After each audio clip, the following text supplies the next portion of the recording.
May your word be between the word spoken and the word heard. Friends, I have a confession to make. I don't like this story. Now, as a Baptist, I could have exercised freedom from the suggested lectionary text for today. In fact, most of the Baptist churches I grew up did not use the lectionary at all.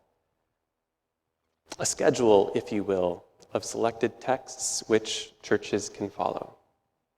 I have both preached from the lectionary and without.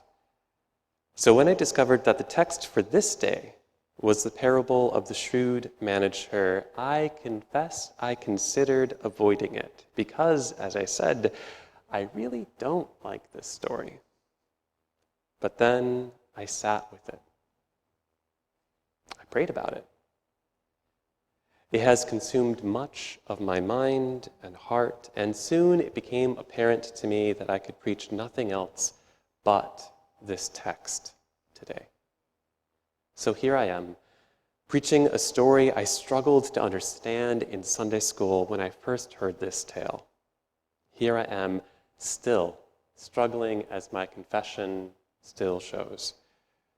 Now, don't get me wrong, pastors preach from the one verse of this text all the time. No one can serve two masters. You can't serve God and money. This verse always seems to come up during stewardship Sundays, pledge drives, and televangelist campaigns. I always felt it was ironic that such messages seem to be criticizing money, calling it, or the love of it, evil, while simultaneously trying to accumulate money for themselves. It always felt odd to me.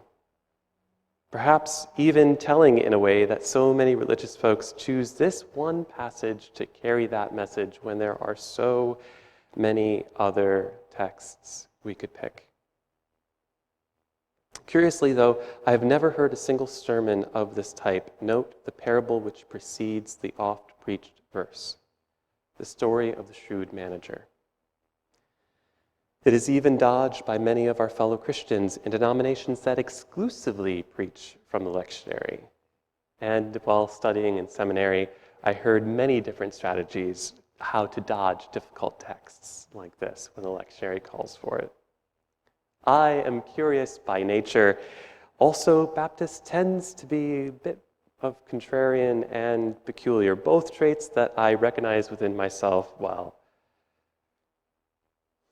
And so whenever I become aware of what I am avoiding, I'd like to figure out why. I have talked about the fact that I don't like this story, and there is something in that which repels me. I would be more comfortable avoiding it. But what is it exactly that I would be avoiding? What makes this story so difficult to process emotionally, intellectually, and spiritually? I was raised with comeuppance tales.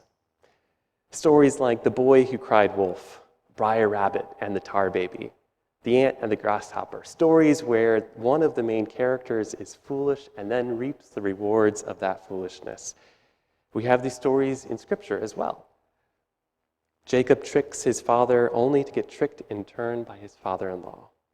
Joseph's brothers sells him into slavery, only later to bow before him as a master of Egypt. The Hebrews in the wilderness took more than their portion of manna against God's explicit instructions and found their tents full of maggots and reeking of spoiled manna the next day. You know, comeuppance tales. All of us have a different collection of these kinds of stories. And the story of the shrewd manager begins just like one of these stories. The manager was wasteful, their boss finds out, so the boss fires the manager. If the story ended there, it would be an easy parable.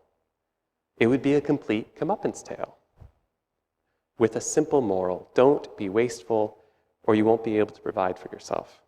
The moral here, the moral is there, yes, but Jesus doesn't just settle for what is easy. Jesus is known for making people uncomfortable. And so Jesus continues telling the story. The manager goes and slashes all the debt that is owed to the boss. 100 becomes 50, 400 becomes 200 in different texts.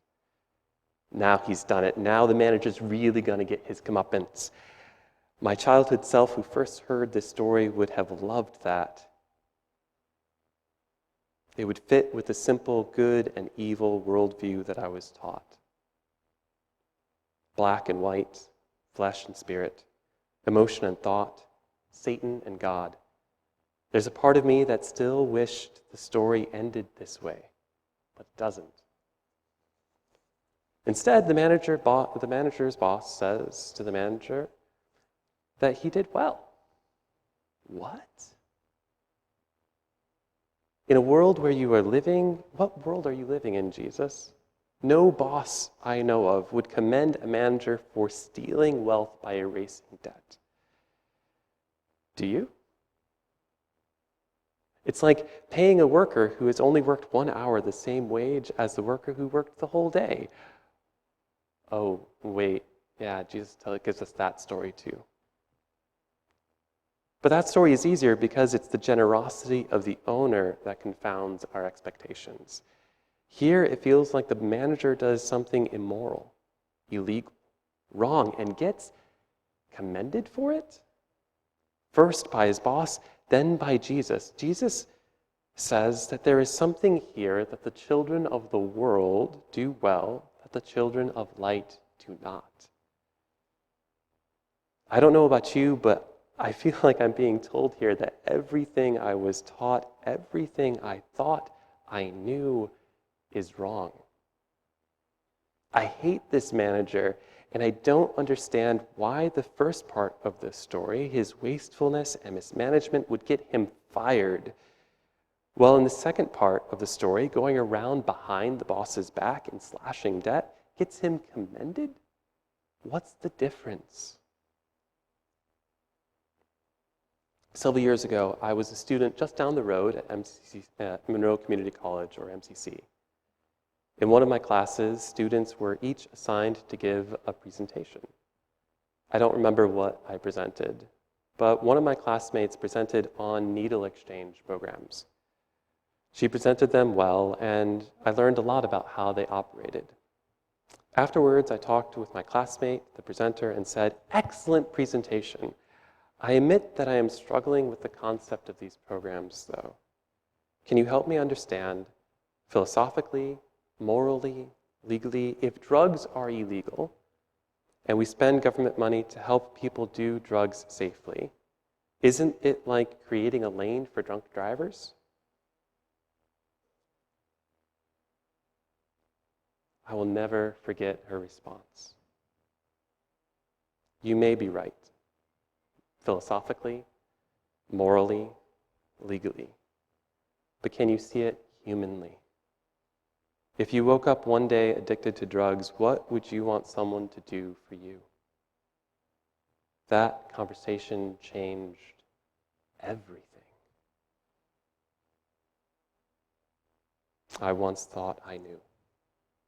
Honestly, when she said those words, I felt ashamed because they sounded a lot like the great commandment of love. She then told me her own story, which was not in the presentation, about her own struggle with addiction and how these programs helped her recover. I only had the great commandment in my head. She had it in her heart. So what would change about this story if instead of thinking about it like a failed comeuppance story, instead of thinking, philosophizing, moralizing this story, what if we just felt through the story? What if we looked at it humanly? Have you ever found yourself suddenly without a job? Have you ever felt the lurch of the unknown and the anxiety and panic of insecurity? Have you ever spent days, weeks, and months not knowing where you would sleep that night? Have you ever been stranded somewhere without $1 and no way to access more? Have you ever not known where the next meal would come from? It is exhausting and terrifying. More importantly, though, can you feel the manager's desperation? He says, "I am too ashamed to beg." Have you ever begged before? Could you? You know, it's a funny thing. There's a verse in Proverbs that says, "No one despises another for stealing bread because they are starving." We only need to look at the recent history of the Great Depression last century for the truth of these words. Many stories still remain of the great understanding folks had for one another. They may not have liked theft, but everyone knew that the majority of such theft were driven by desperate hunger and felt some compassion for the poor souls. I fear such deprivation myself. What might I be driven to do by desperate hunger?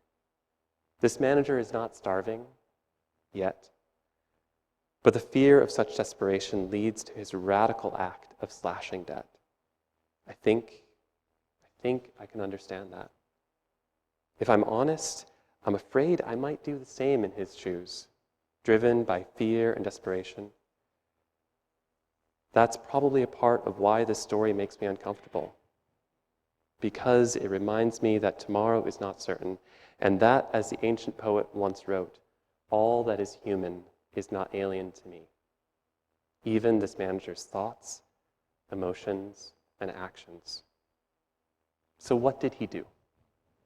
In his new emotional state, he looked at the boss's ledger books, and instead of only seeing names and numbers, debts to be repaid to his boss, he saw people. Instead of seeing deficits, he saw potential.